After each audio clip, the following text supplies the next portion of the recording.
The new Aorus X5 V8 gaming laptop's got some really nice specs, including Intel's new 6-core i7-8850H CPU and Nvidia 1070 graphics. So let's find out how well it performs in a bunch of different games.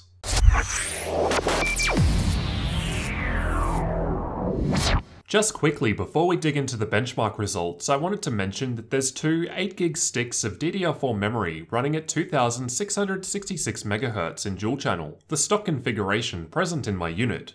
All testing was done at 1080p, the native resolution of the laptop's display, with VSync disabled. With that out of the way, let's check out some gaming results. Starting out with Fortnite, I was able to utilize the 144Hz refresh rate of the display at high settings or lower. However, to me, it still ran really well at max settings too. The 1% lows can drop quite a bit compared to the averages, as this game greatly depends on what's going on and what other players are doing.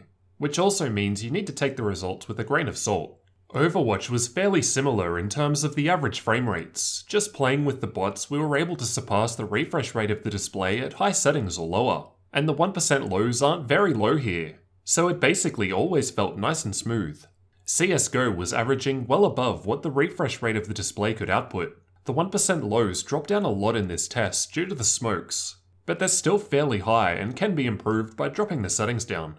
PUBG was tested using the replay feature, but again, take these results with a grain of salt, as like Fortnite, it will depend on what's going on in the game, so the results can vary quite a lot, as shown by the 1% lows, which are quite a bit lower than the averages. This was my first time testing Far Cry 5 due to popular demand, and I'm just using the built-in benchmark. The frame rate seems pretty decent, and while having a quick play, it seemed to run pretty well. Dota 2 was tested using a fairly intensive replay, so this should be a worst case scenario. Realistically, you'll probably get better results than this while actually playing. And even in this intensive test, we're always averaging above 100 FPS. Rainbow Six Siege was tested with the built-in benchmark, and we're seeing quite high frame rates at all setting levels. And while the 1% lows are a fair bit behind, realistically they're still quite high, so it should play great with the 144Hz screen. Battlefield 1 also ran quite well. However, although the average frame rates were quite high, the 1% lows can drop down quite a bit during intense fights. However, to me it still felt nice and smooth.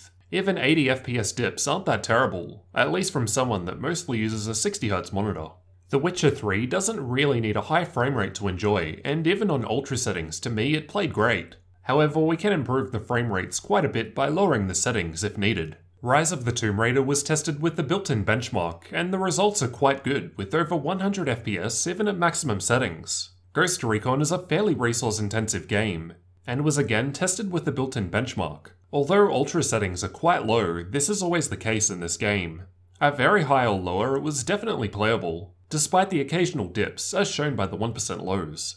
Watch Dogs 2 is another fairly resource-intensive game, but is another that I personally think doesn't need a high frame rate to play. Personally, I can play this with 40 FPS averages no problem, so with 1% lows higher than this even at ultra settings, it played really well. Doom was tested using Vulkan, and even at ultra settings I was able to average above the refresh rate of the display. To me, it always felt nice and smooth, even during intense fights. Shadow of War was another game tested with the built-in benchmark, and I think these results are more than enough to play the game even with fairly high settings.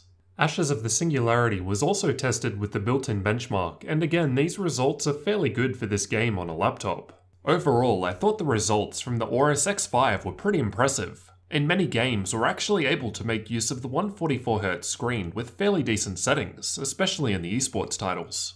I haven't yet tried undervolting or overclocking.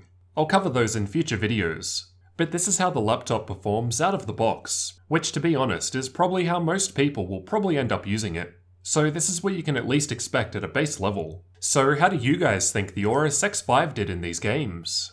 I thought the 8850H CPU and Nvidia 1070 graphics made a pretty powerful gaming combination in a laptop.